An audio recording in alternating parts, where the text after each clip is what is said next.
अगर किसी Facebook post से आपका धर्म आहत होने लगा है तो आपको दो में से किसी एक चीज़ को छोड़ देना चाहिए। या तो आप फेसबुक छोड़ दीजिए या आप वो धर्म छोड़ दीजिए जिसके आहत होने का पैमाना फेसबुक पोस्ट बन गई है। नमस्कार, मेरा नाम राघव है और आप बोलतंत्र देख रहे हैं। मंगलवार की शाम बेंगलोर में हिंसा भड़की। कारण सिर्फ इतना था कि किसी एक व्यक्ति ने फेसबुक पर पोस्ट कर दी थी जिससे तमाम धार्मिक भावनाएं आहत हो गईं। इसके बाद भीड़ ने उपद्रव की शक्ल ली। इससे पहले भीड़ ने उस व्यक्ति के खिलाफ पुलिस स्टेशन में जाकर कंप्लेन रजिस्टर कराने की कोशिश की जिसने ये फेसबुक पोस्ट की थी, लेकिन पुलिस का कहना था कि मामले को अपने स्तर पर सुलझा लिया जाए। इसके बाद भीड़ ने उपद्रव की शक्ल ली और भीड़ ने शुरुआत की उस आगजनी की जो अक्सर दंगों में की जाती है। मुझे ये बार बार सवाल मेरे मन में आता है कि क्या भगवान का, ईश्वर का या खुदा का जिसके नाम पर आगजनी की जाती है, उसकी रक्षा करने वाली भीड़ को लगता है कि उसका भगवान इतना कमज़ोर है कि जिसकी भावनाएं एक फेसबुक पोस्ट से आहत हो जाएंगी। बेंगलुरु में जो हिंसा हुई उसमें भीड़ ने जिस तरीके से पुलिस थानों को निशाना बनाया और उसके बाद विधायक के घर को निशाना बनाया, ये चीज़ खास तौर पर बताती है कि ये कोई धार्मिक गुस्सा नहीं था, बल्कि एक सोची समझी साजिश थी जो कुछ लोगों के द्वारा की गई थी।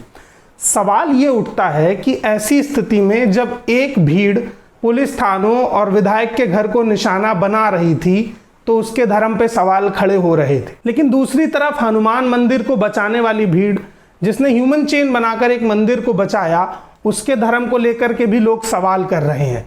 ये वही लोग हैं जो हर चीज़ में धर्म तलाशते हैं। मसलन भीड़ का दोनों हिस्सा, एक हिस्सा वो भी था जो पुलिस स्टेशन और विधायक के घर को आग लगा रहा था। 200 से ज़्यादा गाड़ियां जला दी गईं, कई लोग घायल हुए हैं। लेकिन एक भीड़ का हिस्सा वो भी था जिसने ह्यूमन चेन बना करके मंदिर की रक्षा की। इस हिस्से में मुस्लिम भी थे और हिंदू भी शामिल थे। ये वो हिस्सा था जो कोशिश कर रहा था कि किसी तरीके से ये जो भड़की हुई सांप्रदायिक हिंसा है ये रुक जाए। हमें इस भीड़ के हिस्से जैसे लोगों की ज़रूरत है।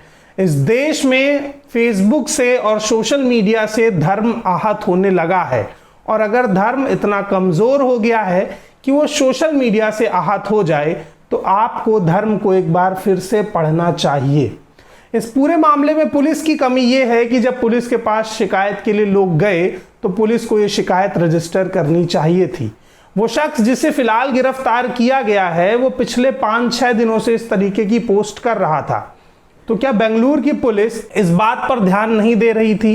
क्या उनका सोशल मीडिया साइबर सेल इस चीज़ पर नज़र नहीं रख पा रहा था? ये तमाम बुनियादी सवाल खड़े होते हैं। अब सवाल उस भीड़ पर है जो अपने धर्म के सम्मान की रक्षा के लिए गई थी। किसी धर्म के सम्मान की रक्षा करने के लिए अगर आपको गाड़ियों में आग लगानी पड़ रही है तो आपका धर्म समझने का जो नज़रिया है वो बेहद खोखला है। इस्लाम कभी भी आगजनी और पत्थरबाजी की इजाज़त नहीं देता है। उस भीड़ ने जहाँ से भी इस्लाम पढ़ा है वो गलत पढ़ लिया होगा। आजकल गलत किताबें और अफवाहें मार्केट में ज़्यादा होती हैं। सवाल यह है कि अगर किसी की पोस्ट से आपका धर्म आहत हो रहा था तो इस देश में लोकतंत्र है, कानून है, संविधान है। आप FIR कराइए, आप शिकायत कीजिए, आपकी शिकायत पर सुनवाई होगी। इस देश का कानून ये कहता है।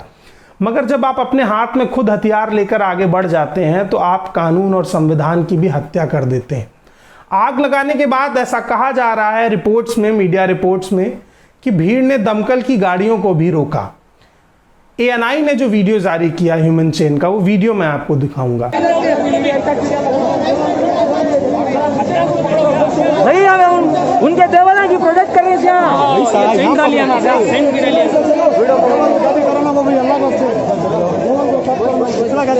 ऐसे नाउम्मीद भरे दौर में ये वीडियो एक उम्मीद पैदा करता है कि ऐसे कुछ लोग हैं जो अभी भी देश में धर्म के नाम पर होने वाली हिंसा और राजनीति को रोकना चाहते हैं। वो लोग जानते थे कि अगर ये मंदिर को निशाना बनाया गया तो हिंसा और भड़केगी, इसलिए ह्यूमन चेन बना करके मंदिर को रोका गया। अब मैं इन लोगों में हिंदू और मुस्लिम छांट करके आपको नहीं दिखाऊंगा क्योंकि टीवी पर यह काम पहले से ही हो चुका है। मैं इन लोगों को सिर्फ मसीहा कहूँगा। ये ना हिंदू हैं ना मुसलमान हैं, ये वो मसीहा हैं जिन्होंने बेंगलोर को जलने से बचा लिया। और आपसे मैं ये उम्मीद करूँगा कि सोशल मीडिया पर जब कोई पोस्ट आपको शेयर की जाती है या खुद आप कोई पोस्ट शेयर करते हैं तो कोशिश कीजिए कि उसमें सकारात्मकता हो, वो लोगों को भीतर एक पॉजिटिव मैसेज क्रिएट करे, ना कि भड़काऊ भाषण या भड़काऊ चीज़ें शेयर कीजिए। सोशल मीडिया पर आए दिन इस तरीके की पोस्ट आती हैं जिससे बवाल पैदा होने की स्थिति बनती है। ये आपका स्वविवेक है, आपकी मानसिक समझदारी है कि आप कैसी चीज़ों को बढ़ावा देना चाहते हैं। अगर किसी एक जगह थोड़ा सा कचरा पड़ा हो और पूरा मोहल्ला वहीं कूड़ा फेंकना शुरू कर दे तो उस जगह के कूड़ा घर बनने में समय नहीं लगता है, लेकिन अगर थोड़े से कचरों को ही उठाकर वहाँ सफाई कर दी जाए तो वो जगह साफ हो जाती है। दंगा ठीक इसी तरह भड़कता है। अगर किसी एक आदमी की नकारात्मक सोच को आप बढ़ावा देंगे तो वो सोच ही दंगे में तब्दील होगी, और अगर उस सोच को आप भूल जाएंगे, उसे हटा देंगे और सकारात्मक चीज़ें शेयर करेंगे तो दंगा नहीं भड़केगा। बेंगलोर हिंसा में जो हुआ वो वाकई निंदनीय था। 60 से ज़्यादा पुलिस वाले घायल हुए हैं और पुलिस को मजबूर होकर आखिरी में फायरिंग करनी पड़ी। आप सोचिए कि वो भीड़ कितनी अनियंत्रित हो गई होगी जिसको रोकने के लिए पुलिस को फायरिंग करनी पड़ी। पुलिस फायरिंग में भी 3 लोगों की जान गई है।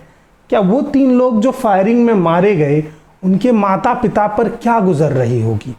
वो भीड़ जो दंगे की शक्ल में आग लगाने आई थी, क्या अपने घर पर बता के आई थी कि वो आग लगाने जा रही है? उस भीड़ में जो भी लोग थे, उनकी पत्नी, उनकी माँ, उनके बच्चे, क्या इस बात से वाकिफ थे कि उनके घर के लोग भीड़ में शामिल होकर आज पुलिस थाने और विधायक के घरों, गाड़ियों में आग लगाने जा रहे होंगे?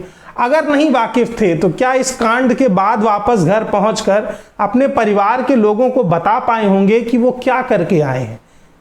अगर नहीं तो आप ऐसी घटनाओं में शामिल क्यों होते हैं जिनका जिक्र आप अपने घर में नहीं कर सकते हैं? वो 3 लोग जो पुलिस फायरिंग में मारे गए, अगर इस हिंसा में ना जाते तो शायद बच जाते। ऐसी हिंसाओं का अंजाम यही होता है। इसलिए मैं आपसे बार बार गुजारिश करता हूं कि कोशिश कीजिए कि एक सकारात्मक माहौल बनाया जाए। दंगे में धर्म मत तलाशिए, शांति खोजने की कोशिश कीजिए। नेशनल टीवी डिबेट्स पर बैठे एंकर और पार्टियों के प्रवक्ता उसमें धर्म इसलिए तलाशते हैं क्योंकि उनका अपना अपना वोट बैंक होता है, और आप उनके पुछलगू बन करके उसी बात को आगे बढ़ाते हैं जो और बढ़ावा देती है धार्मिक हिंसा को। दंगे में जब तक धर्म तलाशा जाएगा तब तक दंगा दंगा रहेगा, और जिस दिन दंगे से धर्म निकाल करके उसमें शांति ढूंढने की कोशिश की जाएगी उस दिन दंगे होने बंद हो जाएंगे। इन सब से अलग फिलहाल जिस भी तरह की उपद्रवी घटना बेंगलुरु में हुई है और जो भी लोग उसमें दोषी हैं, हम उन पर सख्त से सख्त कार्यवाही की मांग करते हैं और इसके पक्षधर भी हैं, क्योंकि इस देश में लोकतंत्र और संविधान होते हुए अगर कोई हथियार उठा लेता है तो उसको ये सबक जरूर मिलना चाहिए कि ये काम उसका नहीं है। तब तक के लिए बोलतंत्र की तमाम अपडेट्स को देखिए, हमें सब्सक्राइब कीजिए, क्योंकि इस दौर में जब टीवी मीडिया आपको भड़काता है हम आपको सच बताते हैं। कमेंट बॉक्स में आकर हमें बताइए कि बेंगलोर की हिंसा में आपको क्या लगता है, टीवी ने किस तरीके का रुख अपनाया है। धन्यवाद।